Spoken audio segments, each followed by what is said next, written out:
Hai, selamat sore. Ketemu lagi dengan Rosalina Hutagalung Mars Channel.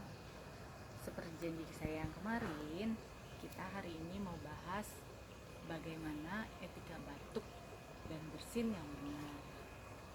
Sebelum saya menuangkannya, sebelum saya bicara, jangan lupa tolong di like dan subscribe.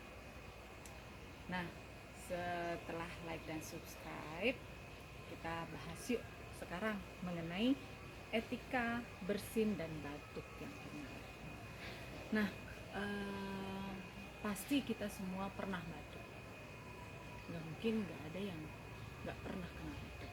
Semua pasti pernah kena batuk. Pada saat kita batuk, sebetulnya apa sih yang terjadi? Pada saat kita batuk dan bersin, itu artinya refleks dari tubuh kita untuk mengeluarkan iritan dari dalam tubuh kita, yaitu yang mengiritasi yang masuk ke dalam saluran pernafasan. Secara refleks itu terjadi di dalam tubuh kita. Begitu pula juga dengan bersin. Nah, apa yang keluar pada saat kita batuk dan bersin?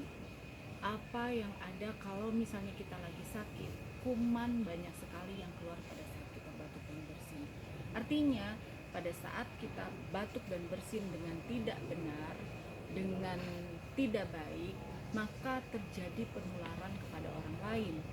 Alangkah tidak baiknya kita kalau kita turut serta membuat orang lain sakit, padahal kita ingin semua orang yang ada di sekitar kita sehat.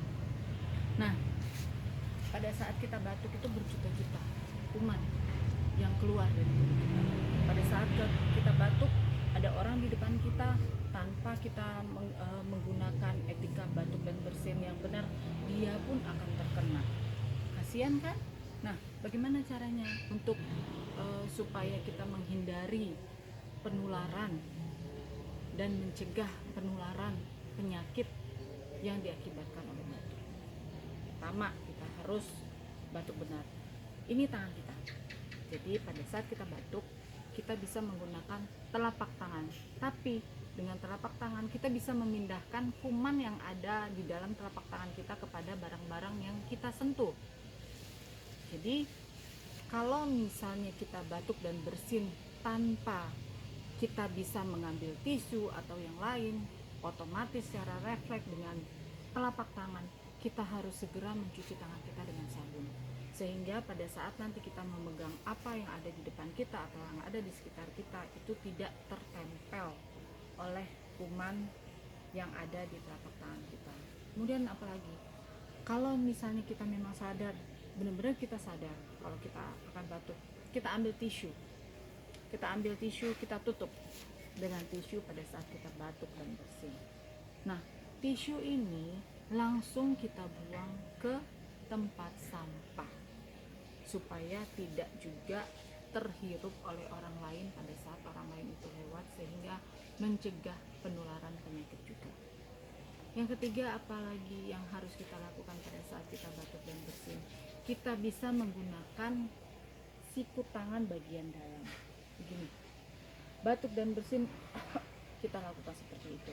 Jadi tidak menularkan kepada orang lain dan kita tetap menjaga jarak kepada orang lain pada saat kita batuk. Nah, itulah salah satu tips bagaimana cara kita beretika saat batuk dan bersin. Semoga informasi ini bermanfaat buat teman-teman semua. Dan kembali nanti saya Dr. Rosalina Hutagalung Mars akan membuat konten yang berikutnya yang berguna bagi kita semuanya. Jangan lupa like dan subscribe. Saya tunggu. Jangan kemana-mana. Tetap ada menonton di Dr. Rosalina Hutagalung Mars Channel. Salam